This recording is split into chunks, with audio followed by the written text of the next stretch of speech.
The Rams may be about to deal with a key departure in the front office, Ramily. Welcome into a brand new episode of the Rams Report by Chat Sports, presented by PrizePicks. Today, we're breaking down all the latest Rams news that you guys need to know, including, like I mentioned, a key departure that could be possible. Let's get into a little bit of a run-up show, though, because that is far from the only story that awaits you. We've also got a major update on week one, the week one matchup with the San Francisco 49ers. We've got some news there, and I will tell you guys, it's not really great news. Neither is our follow-up story. Unfortunately, we've got like 3 consecutive stories of bad news for the Rams as an interview request has come in for a key member of the Rams front office. I think it's going to be a really compelling interview for him, and he's a really compelling option for the team that wants to potentially hire him. And then another Rams target has been picked off by another team in free agency. And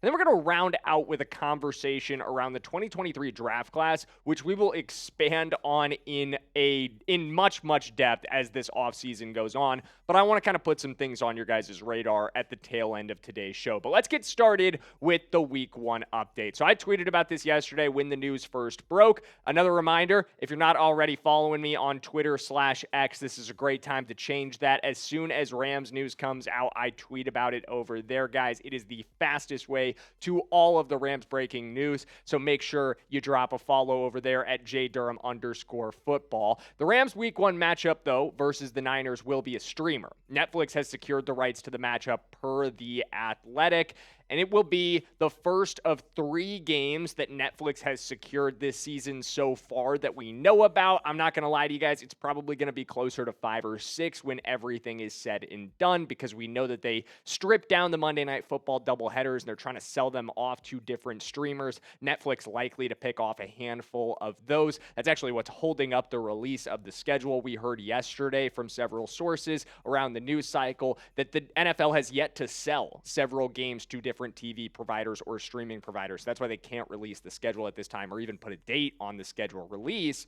But to be honest with you guys, I know this sucks. I know having more Rams games on varied streaming platforms and cable platforms is the last thing that anybody wants, making it harder to watch the Rams for every NFL fan. I feel like you deal with this just getting further and more chaotic, having to pay different people more money to watch games. But at the very least, we got Netflix. You know what I mean? Like, of all the streamers, Netflix is the one that most people probably have. I think it's fair to say that it's still the most popular, most subscribed to streaming service, at least for an American audience. So likely you probably already have a Netflix subscription backed up, even if you haven't used it in a while. Maybe you still got one from watching Stranger Things over the Christmas break. So boot that thing back up or hold on to it for a little bit longer, because we will need it to watch the Rams at least one time this upcoming season. And it adds to a really wonky week in week one for your Rams. They are facing 30 total hours of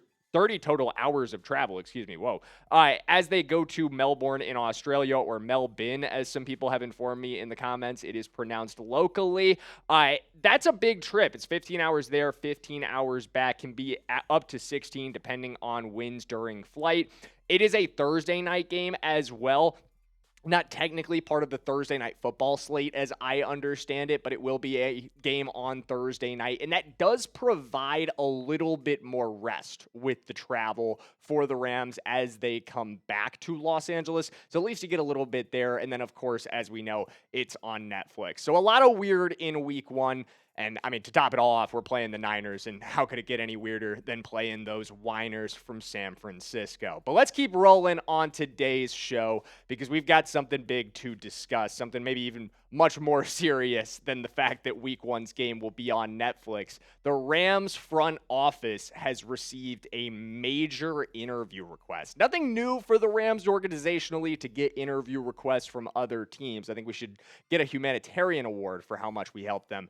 But this is a very, very key hire if it was to be made. We're going to break it down in just 1 minute, but before we do, I got to give a shout out to the sponsor of today's video, and that's America's #1 sports picks app, guys, PrizePicks. If you love daily fantasy sports or you just want to make watching them even more exciting, you've got to try PrizePicks, my friends. It's a great time to get started too, because the NBA playoffs are well underway. The baseball season is in full swing, pun intended, as always, and there's no better place to cash in on all that action than with our friends at PrizePicks. And you just pick 2 to 6 players. It's so easy to put together your lineup. You're selecting more or less on their stat projections, whether you're picking from points, rebounds, hits, home runs, strikeouts, three-pointers. They've really got it all. And they've also got awesome social features, my friends. They allow you to easily tail or fade your friends or your favorite creators, including me and my producer, Mike. We're both on there. I'm Jackson Durham with no spaces. He's Mike Jaraputo with no spaces. And you can drop a follow on both of us and see all of our lineups, including this one I've got going for the playoff basketball. I'm going with the more on OG Anunoby, the more on Jaden McDaniels, and the more on Victor Wembanyama. So as always, you guys could tail me, you could fade me. Whatever you do, just do it with our friends over at PrizePicks. And if you're a brand new user, download the PrizePicks app today and use code HMA when you play your first $5 lineup to receive $50 in lineups. That's code HMA when you play your first $5 lineup to get an extra $50 in lineups with PrizePicks. The clickable link to download the app is in the comments and in the description below.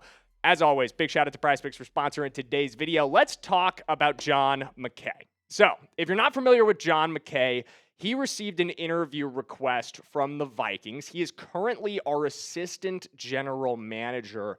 And let me tell you, my friends, this is not good news, because this man has been very key to this operation over the last near decade. He's actually coming up on a decade with the Rams organization, I believe next month. I was looking at his LinkedIn last night. So congratulations on 10 years, John McKay. A little bit of an early one there for you. He was hired as a scouting assistant all the way back in 2016 with this team, and he moved his way up this organization, really climbed the ladder old school style, he worked his way up to assistant director of pro scouting by 2019, was named the director of pro scouting by 2021, and named assistant general manager at the start of last season in February, or in the offseason last year, in February of 2025. He was named Rams assistant general manager. And I will say, he does know some friends. I'm not going to lie to you guys. He is the product of a NFL bloodline, which a lot of you guys are probably familiar with if you're USC fans. His father, Rich McKay, is a legendary general manager in the NFL, longtime general manager of the Tampa Bay Buccaneers. He's a member of their Ring of Honor, and he's also a longtime member of the Atlanta Falcons organization, a general manager for them, and he's actually currently up for the Hall of Fame. He was a finalist this past season, and I believe he will be a finalist and probably eventually get in very soon, as I believe his father is John McKay, a legendary head coach at USC, won 4 national championships with the Trojans. So this dude has football blood in him, and what he also has over a lot of the other Vikings general manager candidates is exactly what they're looking for, because he's closely connected to their head coach, my friends. Those close ties. The issue, as we've heard it in Minnesota over the last couple of years, was a disconnect between Kwesi Adolfo-Mensah, whose name I really hope I'm pronouncing correctly, and Kevin O'Connell, their current head coach, and a name that's likely very familiar to many of you because he used to be our offensive coordinator. And during his tenure as offensive coordinator, you know who worked with him? John McKay. So those two guys likely have an understanding, even if they're not best friends. I'm not saying they go out to the bars every weekend and drink all the time and hang out every day and text all the time. They don't have to be best buds, but they know what each other want. They have an understanding. And John McKay being willing to go after this role tells me he's excited about the prospect of working with Kevin O'Connell again, and Kevin O'Connell might be just as excited about doing that with him. And I think that could be on its own, especially when you combine it with everything else McKay has going for him. Obviously his NFL lineage, but even if you put that aside, the dude's just incredibly impressive. His rise through the Rams organization has been remarkable over the last decade. I think he's an incredible candidate for the Vikings. It'd be a major bummer to lose this dude in the Rams organization, but as always, we're rooting for our guys to go have success, even if it isn't with us at the end of the day. Just personally, it'd be cool for John McKay to go do that, just like it was for James Gladstone to land his opportunity minority with the Jags. And just like with James Gladstone, this would not be a comp pick situation. That, again, I've seen a lot of people reference that when we made our short about this situation. Comp picks for hiring is for minority situations. That is to reward teams who develop minorities and have minorities end up getting hired up. John McKay and James Gladstone do not fall into minority categories and therefore are not up for comp pick rewards. So there would be no comp picks in this situation either. Definitely worth noting. Let's keep rolling. Speaking of the Minnesota Vikings, they had some other news last night. They signed one of our free agent targets. They're just getting in our way over the last couple of hours. They pick off Jauan Jennings at a $13 million price. I'm not going to lie to you guys, this was probably out of the Rams' budget. I don't think the Rams were going to spend $13 million on receiver 3.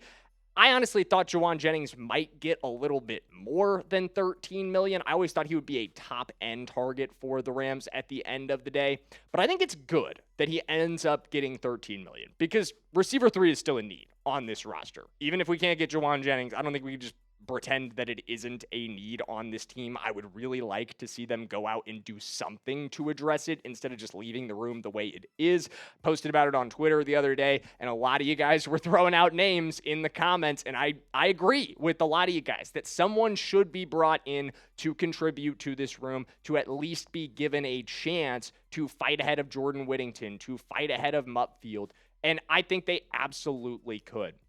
So let's talk about a couple guys, and we'll dive deeper on some of these names as we continue. Obviously, we talked about a few of these guys in a video recently alongside Jauan Jennings, but Stephon Diggs remains available. Obviously, he was cleared of all charges recently. Tyreek Hill is a very interesting situation. I just don't know enough about the injury there, nor do I think anybody other than him and his doctors at this point to really consider it a signing worth making. But if he was healthy, then absolutely something I'd be interested in. Deebo Samuel is still technically available. We've talked about that repeatedly with the connection with new assistant head coach Cliff Kingsbury, Keenan Allen is still on the market. He was very effective last season in a return to the Chargers. Wouldn't have to travel far if he was to sign with the Rams. And Brandon Cooks, if we were to go down a reunion path. Obviously, Brandon expressed recent interest in rejoining the Rams on Good Morning Football. We've talked about that as well. And I think with the signing of Jauan Jennings at $13 million, cost just lowered on every single one of these guys. At the end of the day, they should be more affordable.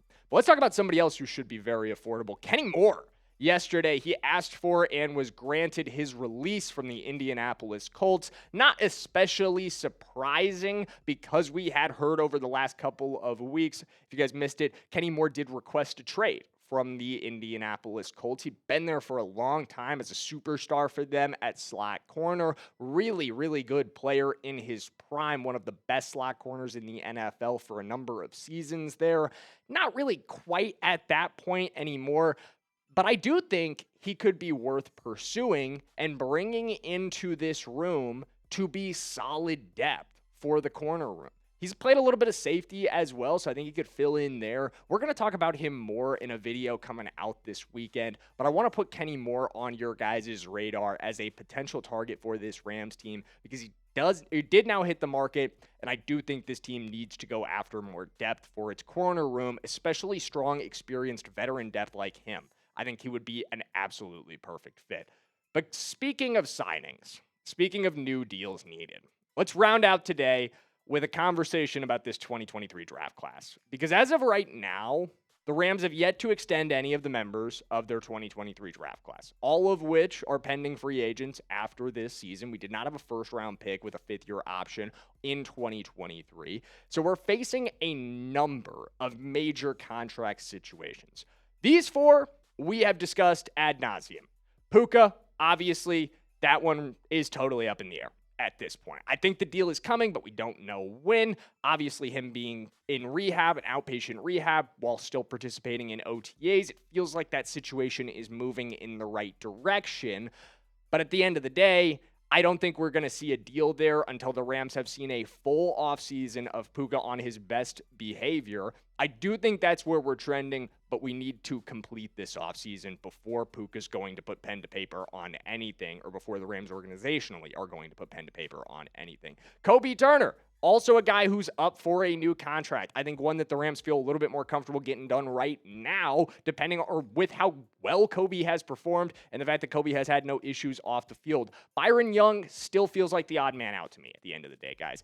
I thought the Rams would do a little bit more in the draft this year to address the potential of Byron Young exiting, but I do still feel like Byron Young feels like the most logical exit, and then Warren McClendon feels like one you want to get done before the price skyrockets if he continues to perform incredibly well. I expect 3 of these 4 deals, the 3 we talked about, Puka, Kobe, and Warren, to be done in August, but they're not the only members of the 2023 draft class who need extensions. These guys we haven't really talked about at all.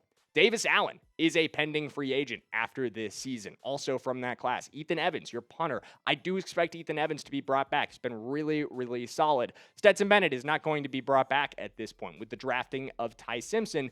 And Nick Hampton remains up in the air. He's been a decent rotational depth piece. But again, I thought they would look to replace a depth piece like Nick Hampton with a draft pick this year. They didn't really do that alongside the defensive line. They only picked once on defense in the entire draft, bringing in Tim Keenan in the 7th round. So a lot of interesting situations here. A lot of these guys feel like potential exits, except for Ethan Evans, who's the only one where I'm like, I think they're definitely going to keep Ethan Evans, stick with that direction at punter, given all the turnover and issues they've had on the special teams front over the last few years. A steady hand in the punting room feels like a logical choice. But stay tuned on all of these guys, because we're going to be covering everything around not just the Rams 2023 draft class, but everything around this team all offseason long. And they usually get to their extensions, especially the big boys, like we talked about, in early August, or in late August, or early September, right before the season starts and towards the tail end of camp and the end of preseason. So when these deals come in, we will have coverage on every single one of them. Make sure you are subscribed, Ramily. Make sure you don't miss a minute of Rams news. Be the most informed Rams fan in SoFi Stadium next season when the season gets going by tuning in with us all off season long. I can't wait to see you in the next one. And as always, let's go Rams.